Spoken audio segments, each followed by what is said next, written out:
ভাবি এখন যদি তুমি যেমনি কইতাছো যে তোমার ঘরে থাকতাম থাকলে তো পরে পাড়াপড়শি মানুষ বাইরে ফোন দিয়া কইব আচ্ছা এই বাড়িতে কে কে থাকে?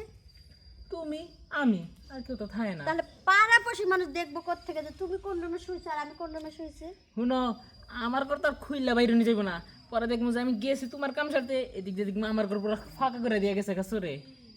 হাই রে বুদ্ধি রে, রুমে কি তালা মারন যায় না?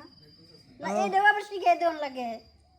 আরে এত কিছু কি আমি বুঝি? আমার মাথায় যদি এত বুদ্ধি থাকতো তাইলে তুমি ওই যে ঘর ছেড়া যাওয়া লাগতো না, এই ঘরেই পইরা থাকতা। বুদ্ধি আজকে থেকে হয়ে যাবো, প্রতিদিন রাতে আজকে থেকে তুমি আমার লাগে ঘুমাইবা।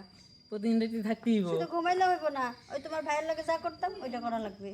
আয় হায় রাজি বাবি, আছো? এটা কি কয়? রাজি আছি। তাহলেই বাড়ি ছেড়ে যাচ্ছি না না, এই যে তুমি যেমন কইছো হেমনি তো হুনমু, সমস্যা নাই গা। কিন্তু তুমি একটা জিনিস ম্যানেজ করে দিও কিন্তু, এই যে প্রত্যেক মাস শেষ হইলে হাত খরচের টিয়া চাইতে চাইতে আমার হাত জায়গা নিচে ঢুইকা।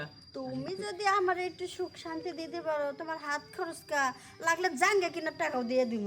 না জাহিঙ্গা ভিঙ্গা কিনা লাগবো না, আমি একটা আইফোন কিনবো, সেটা খেলে আমার আচ্ছা কিনা শোনো, অনেক কথা কইছি আর ভাল লাগতেছে না। এখন লও, রাতে যে কাজটা করতে এখন এই কাজটা কইরা একটু শান্তি দাও। এখনই লাগবো। এখনই লাগবো মানে এক্ষুনি। বাড়ি খাইছে আমারে।